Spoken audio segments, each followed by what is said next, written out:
Semuanya silakan siapkan pertanyaan supaya adil ya. Turunkan dulu ya. Turunkan dulu, siapkan Cek. pertanyaan. Saya akan ngambil satu dari setiap sisi. Cek. Sisi sini, ya sisi sini di sini nanti. Ya, oke ya. Oh sebelah sini dulu ya. Siap, Mas Anies. Oke, enggak, karena kita nanti kita akan langsung memberikan kesempatan kepada para nelayannya. Tadi kemudian para netizen yang bertanya khususnya tentang kelautan dan para nelayan. Kita sekarang masuk di sesi tanyain Anies.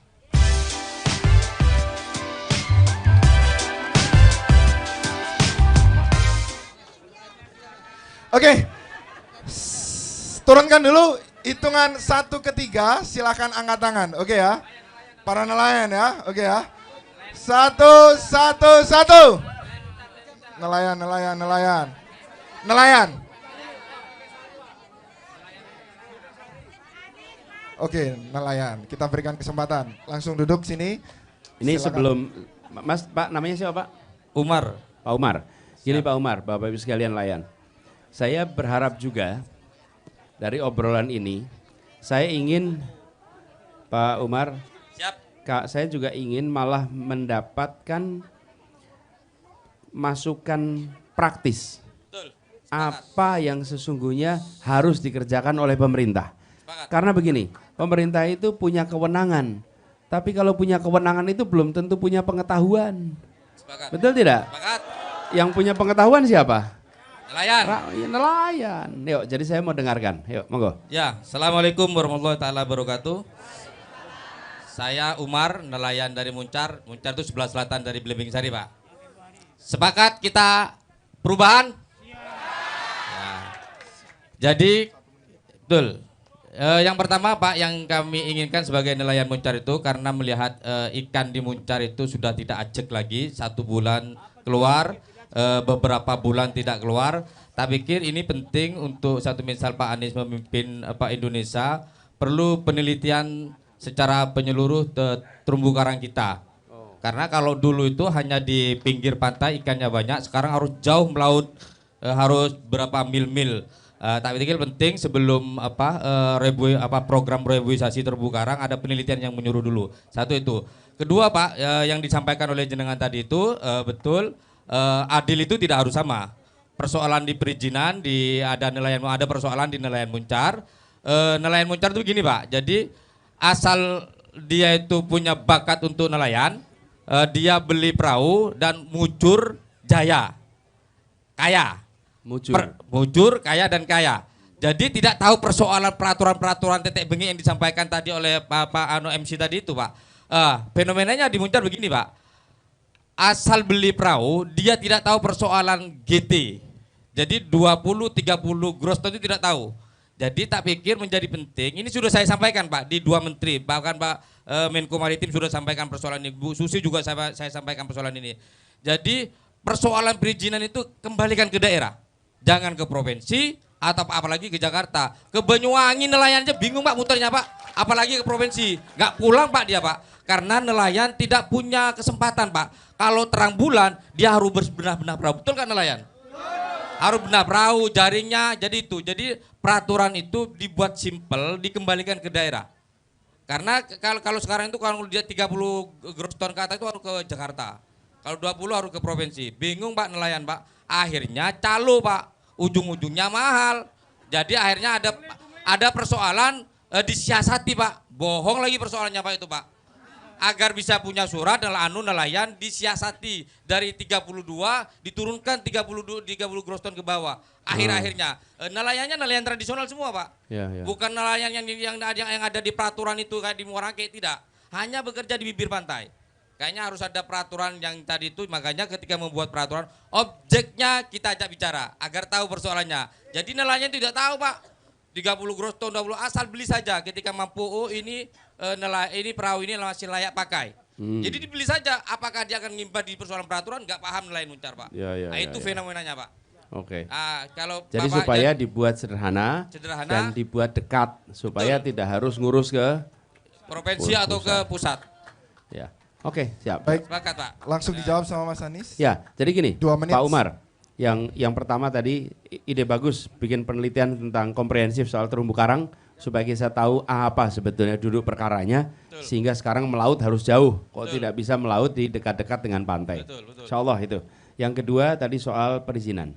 Saya melihat tadi kalau Pak Umar kan usul supaya dipindahkan ke daerah. Nanti kita pelajari tentang kewenangannya. Tapi kalau perlu kita buatkan agar jemput bola yang memberikan yang memberikan itu datang. Loh kita ini kan tahu sentra-sentra nelayan itu di mana, betul tidak? Betul. Lah ya kan tinggal datang, dibuatkan jadwal yang rutin aja. Dibuat jadwal rutin misalnya Senin pertama atau Selasa pertama tiap bulan, maka petugas pusat, petugas provinsi datang ke sentra nelayan. Malah sepakat malah. Betul nggak Pak? Betul Pak. Jadi itu kemudian nelayan. langsung diurus di situ. Kita bisa buatkan reguler. Nanti kalau di Muncar Selasa pertama, nanti kalau di tempat lain hari Rabu pertama. Jadi saya melihat begini, itu praktis sekali. Bisa dibuat agar memudahkan. Sepakat. Kenapa? Kadang-kadang kita di pemerintahan itu ingin pemerintah mudah, rakyat repot. Kami duduk di Jakarta, duduk di meja di kantor, rakyatnya yang ngurus dari daerah ke Jakarta. Apa susahnya membuat perwakilan-perwakilan bekerja di berbagai tempat supaya dimudahkan. Betul tidak? Nah dengan begitu, maka perizinan itu akan bisa jauh lebih mudah. Apalagi kalau terjadwalkan. Kalau terjadwalkan tuh begini, sekarang ini kalau mau ngurus, sudah pernah umroh akhir-akhir ini belum? Belum. Pak Umar kapan terakhir umroh? Belum Pak. Belum pernah? Nunggu Pak ini jadi. Oh ya, udah nanti kapan-kapan berangkat dah umroh. Amin. Sekarang aja mau ke Raudhah itu harus ngisi aplikasi. Nggak bisa kalau dulu kan pokoknya yang penting asal gasi, susuan masuk loh. Sekarang harus ngisi aplikasi. Jadi sebetulnya bisa dibuatkan itu ada perjanjiannya, waktunya kapan, sehingga memudahkan bagi para nelayan. Gitu ya Pak Umar ya? Sepakat. Terima kasih Bapak Anies. Terima kasih Pak Umar. Sukses 2024. Sampun Umar nggih, matur nuwun. Siap.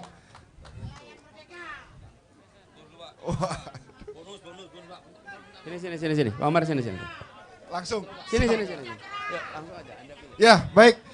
Sekarang sisi sebelah sini ya, nelayan. Ibu-ibu saya ingin ibu-ibu ada sisi sini. Nelayan. Nggih, monggo. Siap.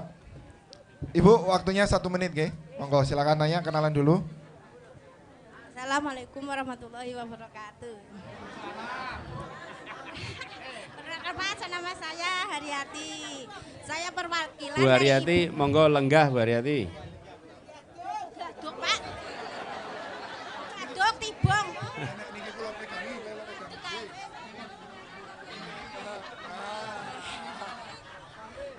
Saya perwakilan ibu-ibu nelayan dari Blimbing Sari. Saya mau apa itu namanya?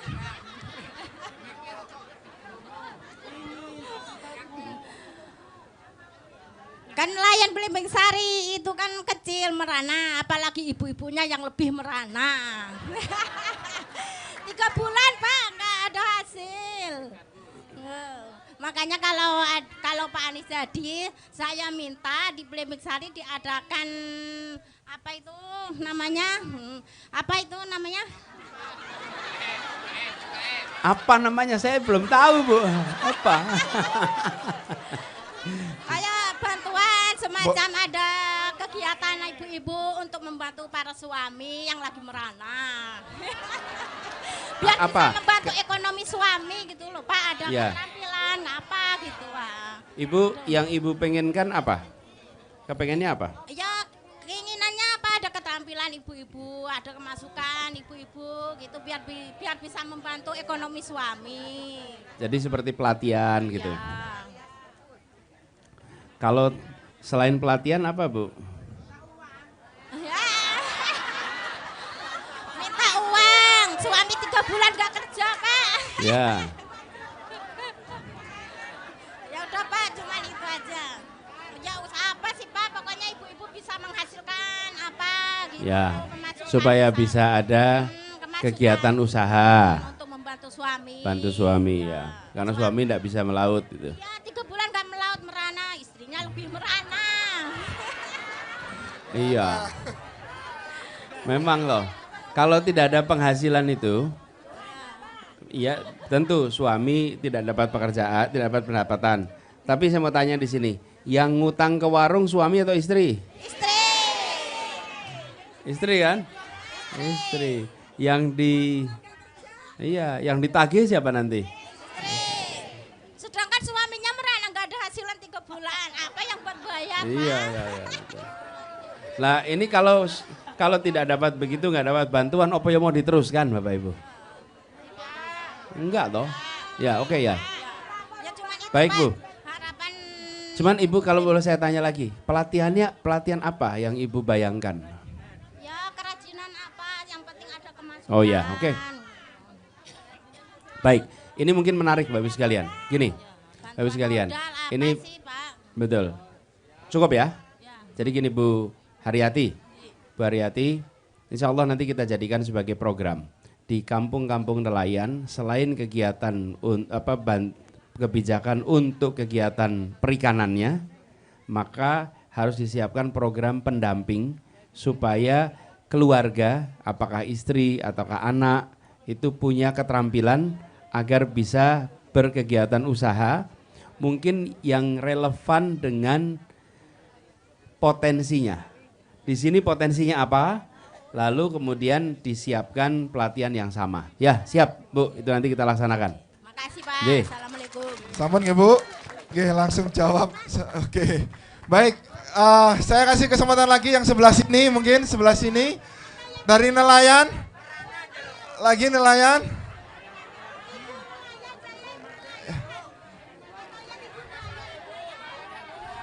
Sebelah sini dulu. Oke, Bapak ini saya kasih kesempatan. Karena tadi sudah ibu-ibu, sekarang Bapak lagi ya.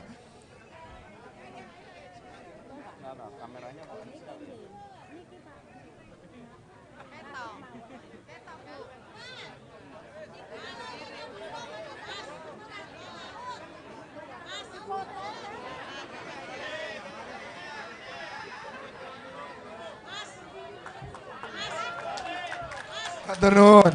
Baik Bapak silakan monggo mriki duduk riyin. Langsung nyampaikan ke Mas Anis niku wonten mic-nya.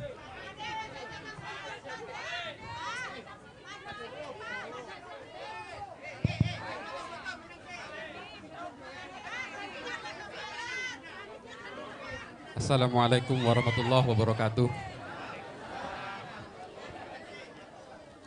Terima kasih atas kesempatan yang diberikan. Perkenalkan nama saya adalah Yasin Maksum. Saya berasal dari Situbondo, dari kota sebelah, dari Situbondo. Saya keluarga nelayan. Memang bukan profesi nelayan asli, tapi saya juga keluarga nelayan. Jadi yang ingin saya sampaikan ke Bapak Anies adalah ini ada kisah bahwasannya di tahun 2017 kemarin itu Kabupaten Situbondo melalui Dinas Perikanan pernah mengadakan program pelatihan kepada 1.000 nelayan mulai dari ujung barat Kabupaten Situbondo sampai ke ujung timur Kabupaten Situbondo. Waktu itu jumlahnya 1.000 orang. Pelatihan yang diberikan waktu itu adalah pengenalan teknologi GPS dan Fish Finder. Jadi GPS dan Fish Finder.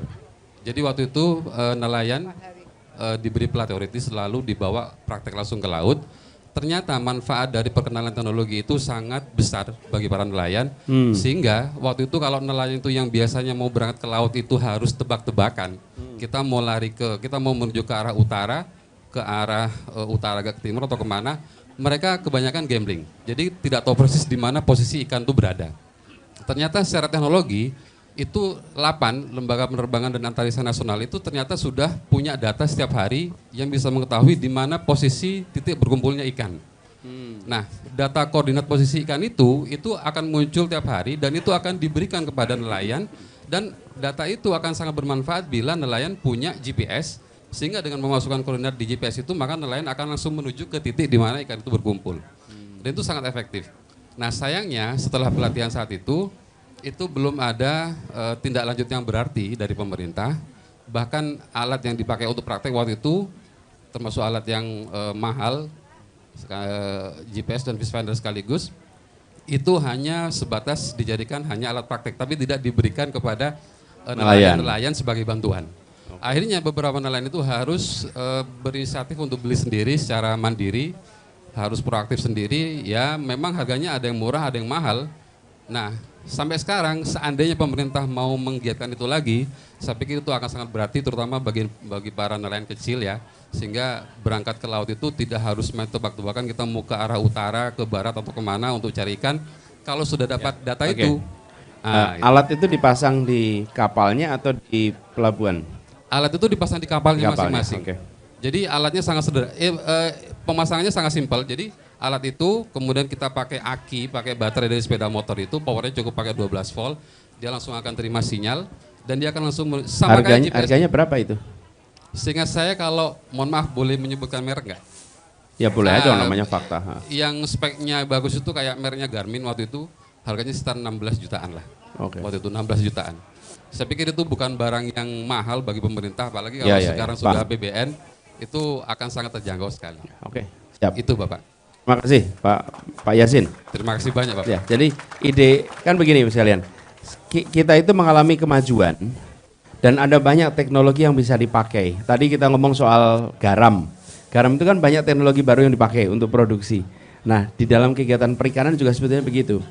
Kendalanya adalah karena nelayan pendapatannya tak menentu sehingga mereka tidak bisa menabung. Karena tidak bisa menabung, maka mereka tidak bisa investasi di alat. Betul ya? Karena nggak punya tabungan. Jadi sekarang harus diselesaikan ini. Pertama adalah kepastian pembelian, supaya apa yang mereka berhasil tangkap itu bisa dijual dengan harga yang bagus. Kemudian yang kedua, mereka bisa mendapatkan kredit saja. Nanti kita coba siapkan untuk ada pembiayaan agar bisa kredit untuk alat-alat peningkatan produktivitas perikanan ya. Siap, makasih. Terima kasih Bapak, alhamdulillah. Baik. Hidup Pak Amin. Maaf. Hidup Pak Amin. Hidup Pak Anies. Hidup. Baik, oke. Pak 5 menit Hidup aja, Pak Pak Anies. sedikit aja. Pak Anies manis, bikin kami idan. Sebentar. Pak, saya adalah keluarga pelaut ya. Suami saya polisi laut.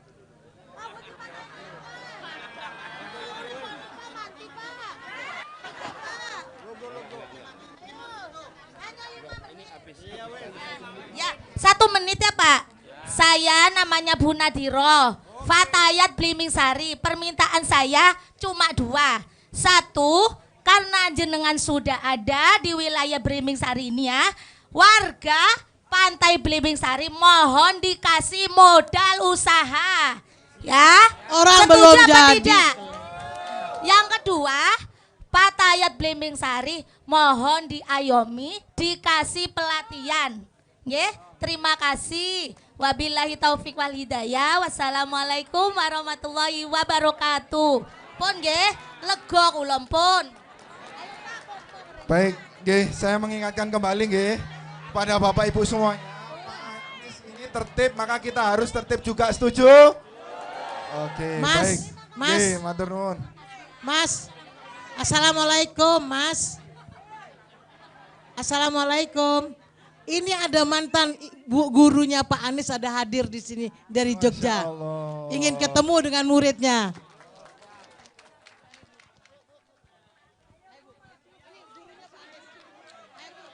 Baik, nanti. Baik. Oke, tadi satu pertanyaan lagi ya. Satu pertanyaan lagi, boleh angkat tangan?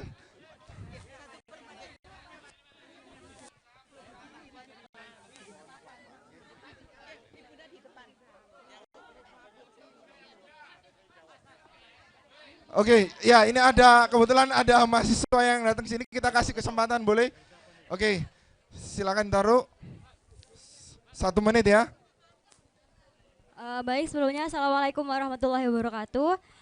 Selamat pagi Pak Anies dan Bapak Ibu semuanya. Perkenalkan, nama saya Nada Listiansyah. Yang ingin saya tanyakan Pak adalah, tadi kan sudah ada disampaikan bahwasanya ada berbagai keterbatasan biaya. Tadi ada Ibu Haryati yang bilang bahwasanya 3 bulan ayah tidak melaut. Lantas bagaimana nasib anak-anak yang makan saja sulit? Apa terobosan Bapak jika nantinya Bapak jadi Presiden 2024 terkait dengan jaminan pendidikan khususnya anak pesisir seperti Bapak-bapak di sini tadi? Terima kasih. Saya Nada, Pak. Nada.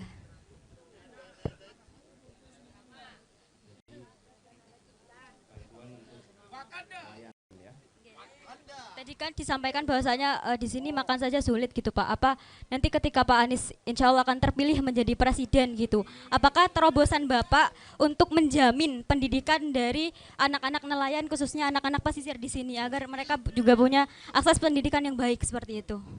Terkait dengan pendidikan, kami akan siapkan atau memastikan bahwa jumlah bangku, jumlah ruang kelas, dan jumlah sekolah memadahi di kampung-kampung nelayan di seluruh Indonesia.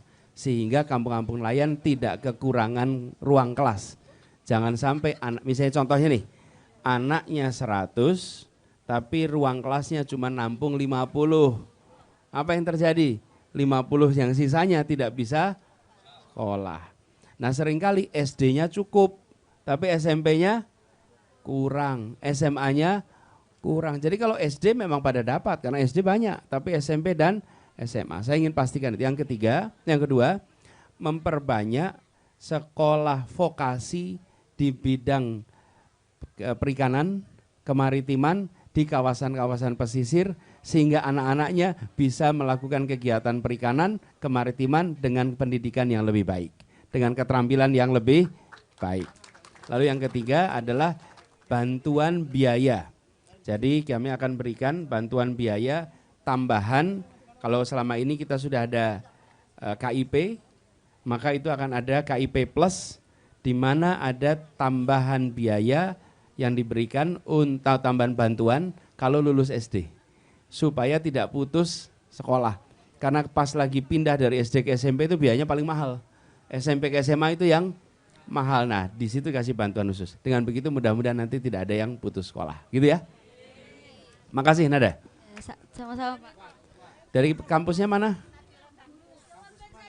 Dari Universitas Bakti Indonesia Ya. di Seraten. Baik, terima kasih Mbak. Oke, saya kasih kesempatan, masih ada kesempatan satu lagi.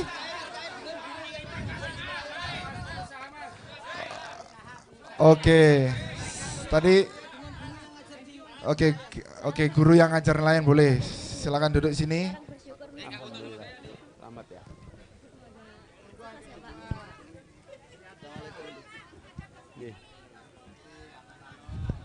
Tes.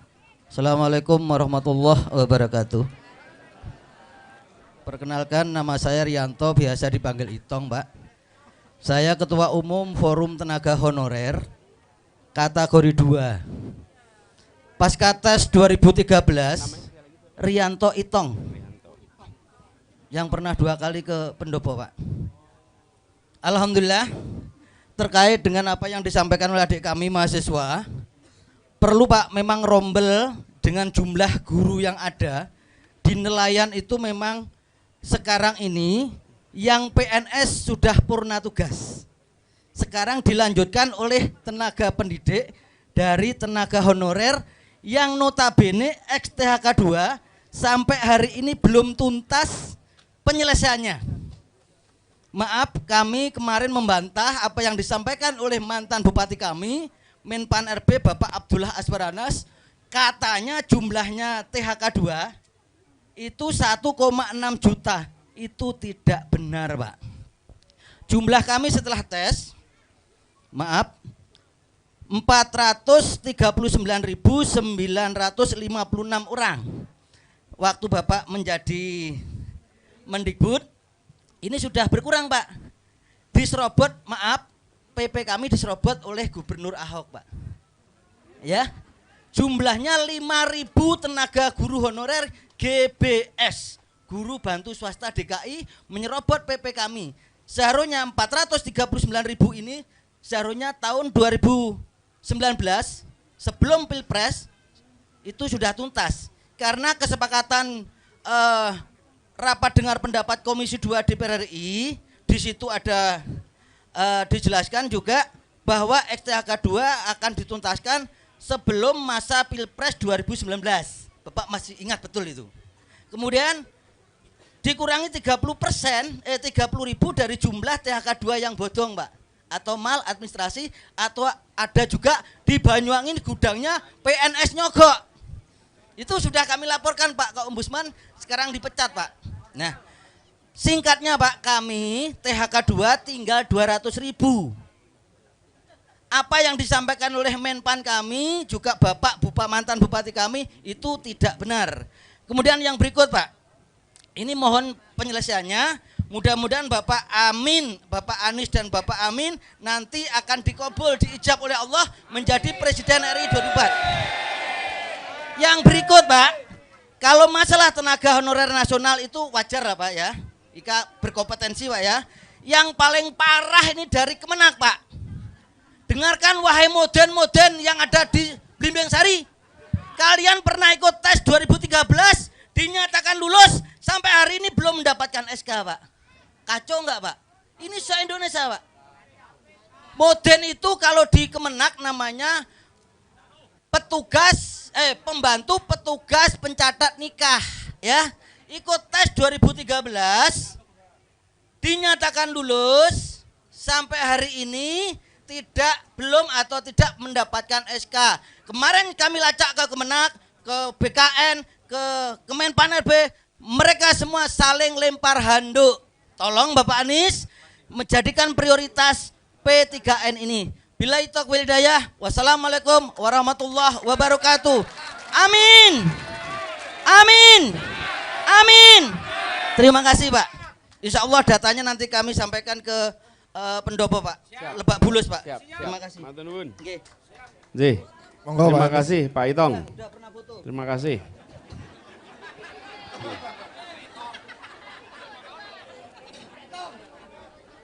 Pak Itong ini mantap ini Pak Itong ini. Datanya lengkap, aspirasinya jelas, dan permintaannya juga tegas ya, alhamdulillah. Nah, jadi insya Allah Pak nanti kita prioritaskan Pak Itong. Ini memang utang-utang masalah ini harus kita selesaikan.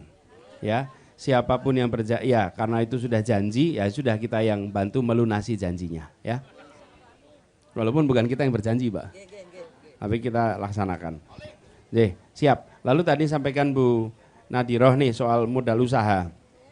Jadi ini Bapak Ibu sekalian para nelayan, kami melakukan hal yang sama untuk para pedagang pasar. Apa itu? Kesulitan memiliki modal. Jadi kami akan membantu menyiapkan permodalan, tapi kami akan minta kepada para nelayan untuk membentuk koperasi.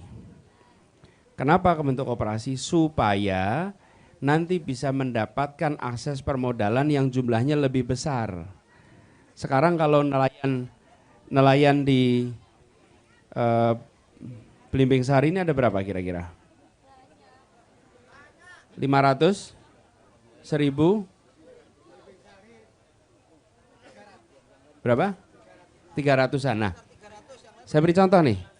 300 itu membentuk koperasi, maka bisa mendapatkan potensi kredit yang besar. Tapi kalau satu-satu belum tentu bisa dapat kredit yang besar. Lalu persyaratannya dinilai nanti tiap orang. Tapi kalau koperasi itu bersama sehingga jauh lebih mudah. Jadi kami anjurkan nanti bikin koperasinya, kita siapkan permodalannya. Dengan begitu nantinya kita cukup yakin, optimis bahwa mereka akan mendapatkan bantuan modal yang membuat usahanya bisa berkembang. Begitu ya Bu Nadiroh, makasih. Baik Mas Anies, Mas tenang saja, kita masih ada. Ya, kita masih belum berhenti untuk mendesak Mas Anies, ada. Saya pengen yang perempuan sekarang, tadi barusan cowok. Nelayan lagi, nelayan, saya butuh nelayan lagi, nelayan perempuan. Nelayan mana?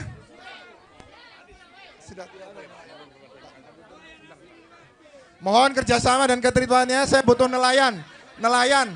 Oke Bapak, itu nelayan, itu yang pakai baju biru, nelayan.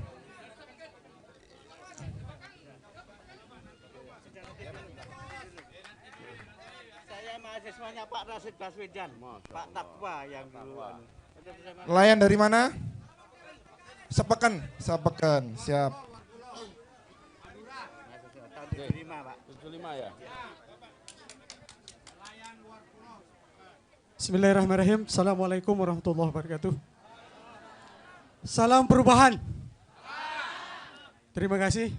Kami jauh-jauh dari pulau, perjalanan menempuh 18 jam lewat kapal kayu. Kami mendesak ke sini, namanya desak Anies kan? Jadi sekarang kami mendesak Anies. Jadi persoalan-persoalan ke pulau itu banyak, Pak. Baik dari persoalan kesehatan dan persoalan nelayan dan tani. Persoalan kesehatan, kami jauh, letak geografis kami jauh dari perkotaan. Jadi Sepeken itu masuk Sumeneb ya? masuk Sumeneb, Ya. lebih dekat ke sini Pak daripada Sumeneb. Dan kemudian kami lebih senang ke sini daripada Sumeneb. Karena ada ketidakadilan di sana, ada ketimpangan. Beberapa persoalan kami sampaikan ke Sumeneb itu tidak ada tanggapan sama sekali. Persoalan kesehatan, kami mengusulkan agar bagaimana fasilitas kesehatan di sana itu dipenuhi. Karena persoalan-persoalan ibu-ibu hamil, kadang-kadang kalau dirujuk, dibawa ke Banyuwangi, itu belum nyampe Pak, sudah mati di kapal. Ini salah satu persoalan masalah kesehatan. Juga kalau ada masyarakat kekurangan HB Pak, belum sampai juga ke daratan, itu mati di perjalanan. Kekurangan apa? Nggih. Kekurangan apa tadi Mas? HB. Oh, HB. Itu masalah kesehatan Pak. Lagi juga masalah nelayan. Sama persoalannya dengan Banyuwangi ini. Apalagi di kami di pulau yang sangat jauh. Yang susah dalam perhatian atau susah dalam jangkauan dari aparat-aparat. Susah BBM Pak, kelangkaan BBM. Ini masalah. Kedua, kalau musim ikan Pak, itu kadang-kadang ikan dibuang di sana. Nggak ada tempat penampungan. Ini barangkali kalau Pak Anies ditakdirkan, barangkali ada solusi.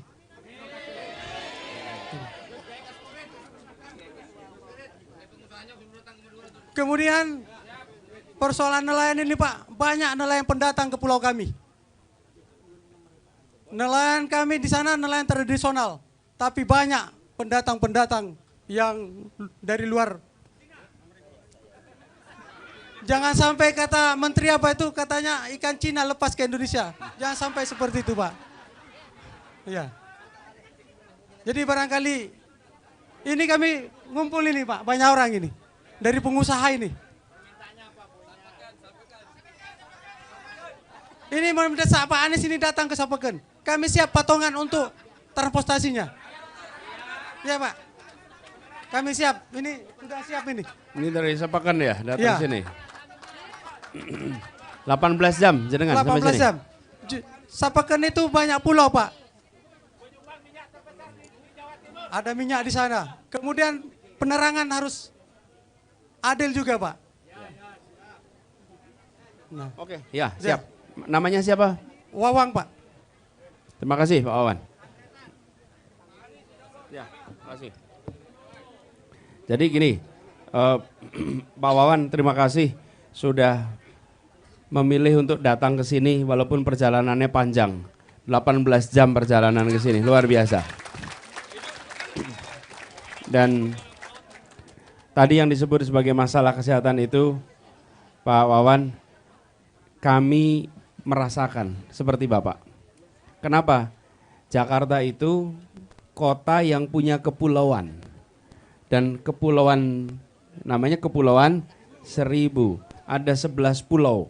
Bahkan ada satu pulau itu yang lebih dekat ke Sumatera daripada ke daratan Ancol. Ancol itu kan utaranya Jakarta ya. Itu namanya Pulau Sebira. Lalu alhamdulillah yang kita lakukan terkait kesehatan itu, kita menyiapkan namanya ambulans, kapal ambulans. Sehingga bisa melakukan tindakan untuk warga yang sakit sambil dibawa ke daratan untuk mendapatkan pelayanan kesehatan. Jadi bukan sekedar kapal pengangkut saja, tapi kapal ambulans yang bisa melakukan aktivitas tindakan di situ. Nanti insya Allah itu, bentar saya teruskan dulu sedikit. Kenapa itu dilakukan? Itu dilakukan untuk pasien-pasien yang ketika dilakukan tindakan di Pulau Seribu, ternyata harus ada tindakan tambahan. Jadi puskesmas ada, kemudian ada puskesmas yang fasilitasnya seperti rumah sakit, klinik. Nah itu kita miliki. Nah kalau di sana belum ada, ya itu harus dibuat juga. Jadi dibuatkan fasilitas pusat kesehatannya, bisa rumah sakit, RSUD, bisa puskesmas plus, kemudian disiapkan ambulansnya. Kemudian supaya itu bisa membuat warga di sana punya rasa tenang. Itu kesehatan. Lalu yang terkait dengan nelayan pendatang, menurut Pak Wawan apa yang harus dikerjakan Pak kalau nelayan pendatang ini? Batas wilayahnya Pak. Selama ini ya batas kerjanya Pak. Sekarang tidak melihat lagi ke situ Pak. Bahkan kami beberapa kali menyampaikan ke DKP pusat, ke provinsi, jangankan ke kabupaten seringkali. Ini tidak ada kunjung. Oke, siap. Jadi soal regulasi pembatasan ya. Oke, siap. Baik Pak Iwan, terima kasih banyak. Terima kasih. Salam buat semuanya. Doakan saya bisa sampai Sepakan Pak. Mau turun Pak, Bun. Silakan kembali ke tempat. Kenang-kenangan.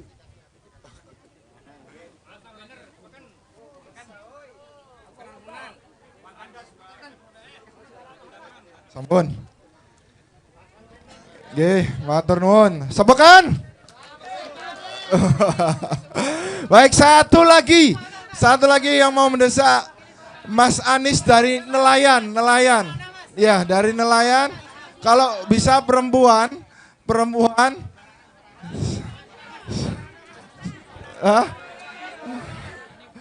Saya sebelah sana tadi ada ibu-ibu, boleh.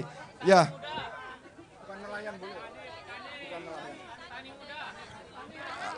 Oke. Petani, silakan.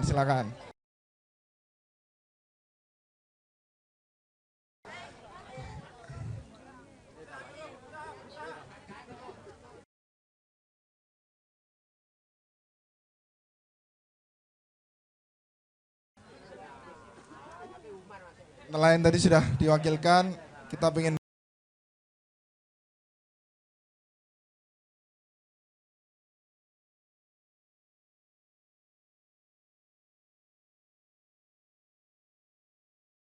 dengar juga, silakan 1 menit ya Mas.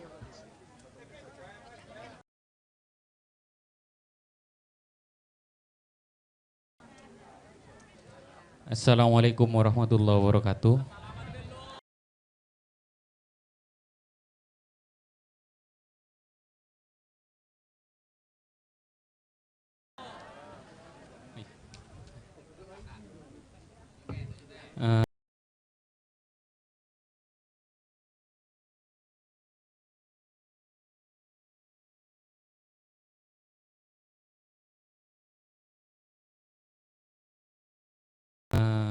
Perkenalkan, nama saya Muhammad Rominda Khalilur Rahman.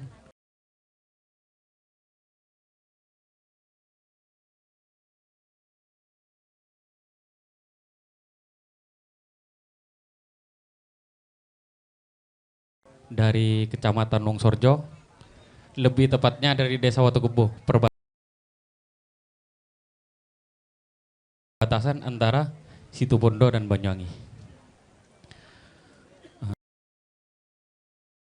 Pertama, harapan saya untuk Kanda Anies.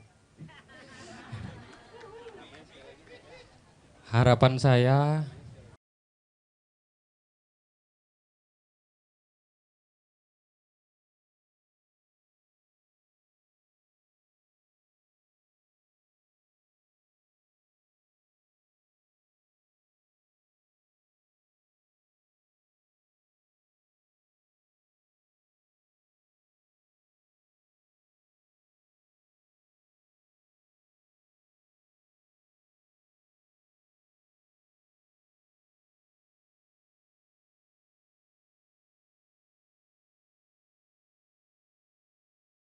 Mungkin di desa saya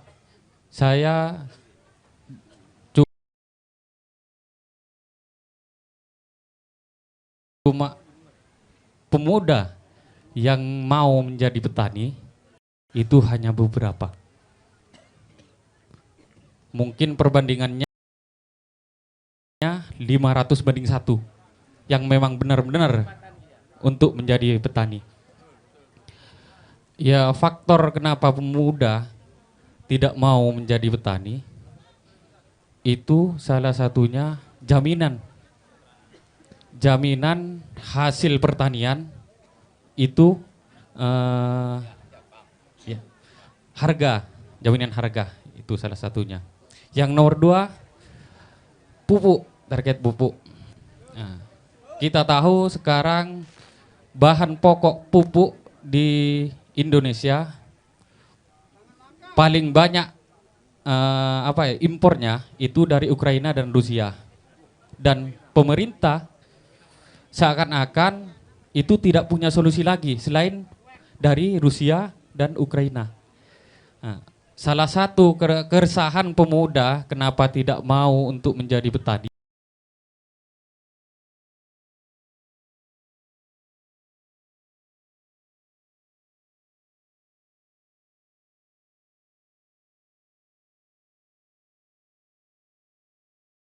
itu nantinya setelah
pertanian itu dalam artian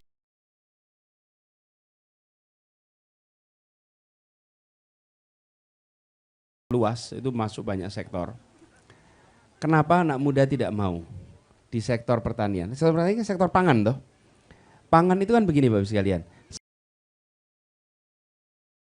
Selama masih ada manusia, pasti sektor ini dibutuhkan, bukan? Lah iya, paling dibutuhkan.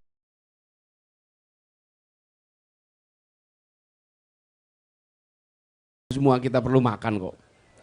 Tapi anak muda banyak sekali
Dan kita menyiapkan satu, nih.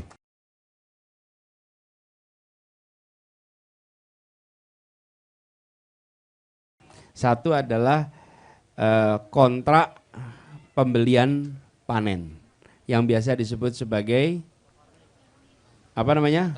Kontrak farming. Sehingga kalau ada kondisi alam yang buruk, cuaca yang buruk, lalu gagal panen, maka dua-duanya tidak mengalami kerugian. Nah, itu kita siapkan. Yang kedua adalah pupuk. Pupuk ini keluhan petani di mana-mana. Sama mau di Banyuwangi, mau di daerah manapun itu sama.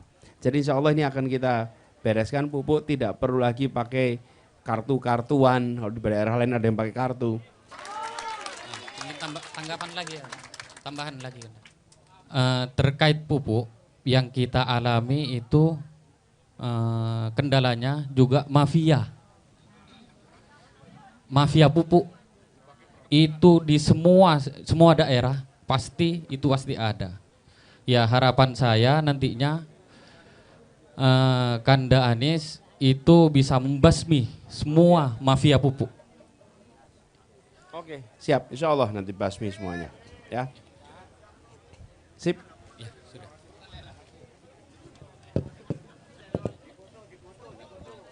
Mana HP-nya? Baik, ya tadi sudah banyak yang saya persilahkan untuk bertanya. Memang kalau kemudian saya persilahkan semuanya tentu waktu kita tidak cukup Bapak Ibu. Tetapi kemudian kita tetap perlu mengapresiasi karena ini adalah yang pertama Desa Anies dilakukan di pantai. Langsung bertemu dengan nelayan. Ya. Apa itu? Dari tadi yang kemudian dibacakan langsung sama Mas Anies yang ada di kita pengen Mas Anies langsung menghapus sebagai artinya Bapak sekalian bagaimana produksi itu bisa berjalan dengan baik. Apa sih kalau produksi paling ongkos paling besar tuh apa? Solar. 40-50%. Memastikan bahwa solarnya tersedia. Yang kedua bola supaya memudahkan bagi para nelayan. Yang ketiga adalah tentang harga jual yang rendah. Nanti kita jajaki, kita bisa gunakan pola kontrak farming, pola sehingga ada kepastian untuk para nelayan. Begitu ya? Ya. Dan ya, itu keluhan di bidang peternakan, di bidang perikanan itu soal daging jalan buat koperasinya sehingga kita bisa memberikan dukungan untuk bisa ada permodalan ya. Bismillah, insya Allah dari desa Blimbing Sari akan terjadi kemajuan, akan terjadi kesejahteraan, dan prinsip penyusunan kebijakannya sama, prinsip penyusunannya sama. Apa tadi prinsipnya? Membesarkan yang kecil tanpa mengecilkan yang besar. Kita ulangi sama-sama, membesarkan yang kecil tanpa mengecilkan yang besar. Jadi kalau menyusun aturan, regulasi itu harus bisa menjawab pertanyaan sederhana ini. Apakah sudah membesarkan yang kecil? Kalau kita tidak membuat hal sederhana sebagai pertanyaan itu, maka aturan-aturan itu dibuat tanpa dipikirkan. Ini yang kecil bisa hidup apa tidak? Kenapa? Kenapa kok caranya begitu? Karena ratusan desa nelayan, puluhan instansi pemerintah, itu kalau satu-satu harus diajari, nggak mungkin, harus dikasih pegangan prinsip. Satu prinsip ini, semua aturan harus ikut dengan prinsip ini. Begitu dikasih pegangan prinsip ini, lalu semua aturan dicek. Bila tidak sesuai dengan prinsip, maka salah yang buat aturan. Gitu ya. Terima kasih buat semua yang hadir di sini. Ibu bapak sekalian, terima kasih. Ini adalah desa pertama kali di Kampung Nelayan. Insya Allah membawa keberkahan buat kita semua. Terima kasih buat semua yang hadir. Dan salam untuk keluarga, salam untuk warga semuanya. Insya Allah perjumpaan ini bukan yang terakhir. Satu saat kita berjumpa lagi. Terima kasih. Assalamualaikum warahmatullahi wabarakatuh.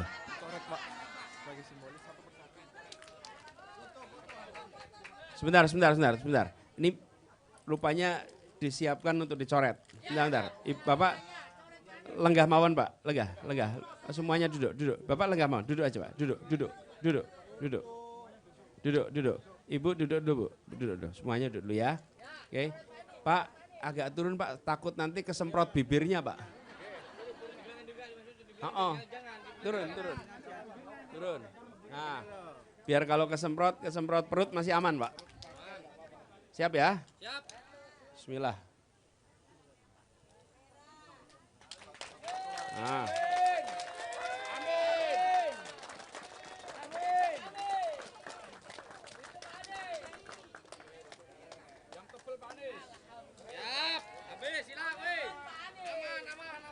Baik, silakan kembali ke tempat terlebih dahulu. Terima kasih. Monggo duduk dulu, nggih. Duduk dulu. Kita akan berikan kesempatan Mas Anies untuk closing statement terhadap Desa Anies Banyuwangi. Ibu ngapunten, nggih. Nggih, Pak. Silakan duduk kembali. Duduk. Kita ingin kemudian sama-sama dengarkan Mas Anies untuk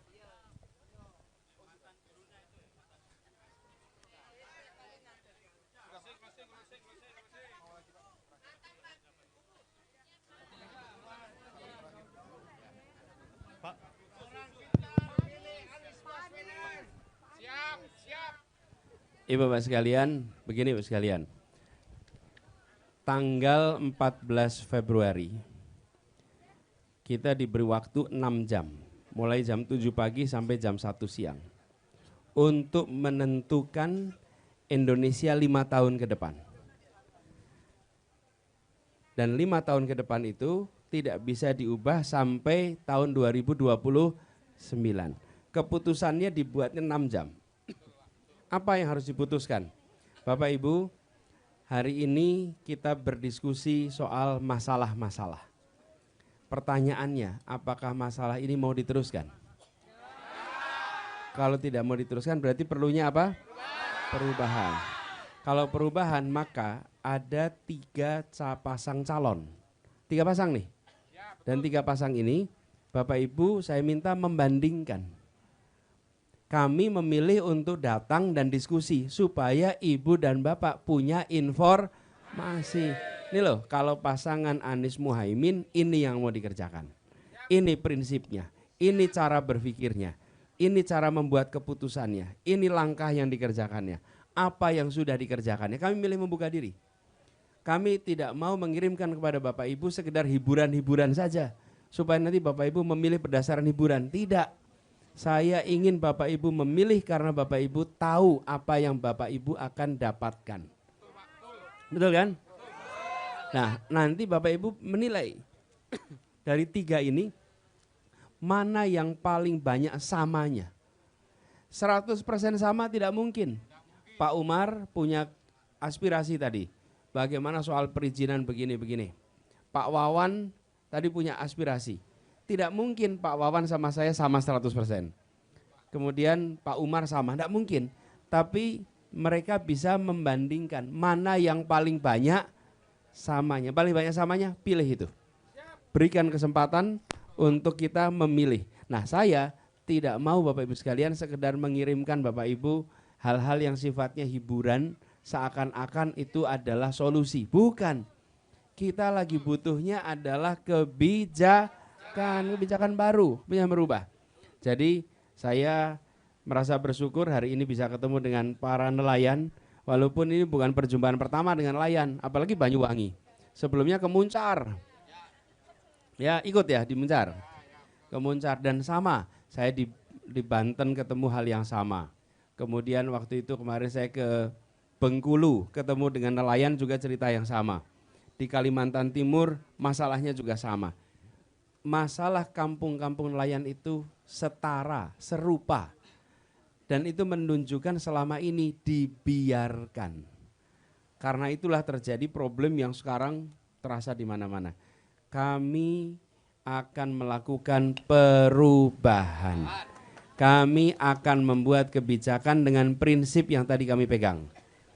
Prinsip keadilan, rumusnya membesarkan yang kecil tanpa mengecilkan yang besar. Semua aturan, semua kebijakan harus bisa memenuhi prinsip ini. Supaya, kenapa dibuat sederhana? Supaya nanti kantor-kantor se-Indonesia pegangannya sama. Tapi kalau tidak ada pegangan itu kebijakan pasti beda-beda. Jadi itu Bapak Ibu sekalian, terima kasih atas kehadirannya. Terima kasih pada para nelayan semua yang berkumpul. Wabil khusus yang datang jauh-jauh dari pulau Sepeken, dari Sepeken 18 jam sampai ke sini. Doakan Pak, saya nanti bisa sampai ke sana juga. Membalas kunjungan, karena setiap kali saya datang ke Banyuwangi selalu ada utusan dari Sepeken yang datang. Betul nggak? Dan mereka luar biasa datang ke sini. Semua yang hadir juga terima kasih. Insya Allah nanti kita jumpa lagi. Semoga semuanya sehat. Rizkinya melimpah. Dan semua masalah yang tadi diungkapkan bisa diselesaikan dengan cepat. Assalamualaikum warahmatullahi wabarakatuh. Waalaikumsalam. Terima kasih Mas Anies, tepuk tangan dulu buat Pak Anies. Demikian Desa Anies Banyuwangi, sampai ketemu lagi. Sukses selalu kita semuanya. Salam perubahan.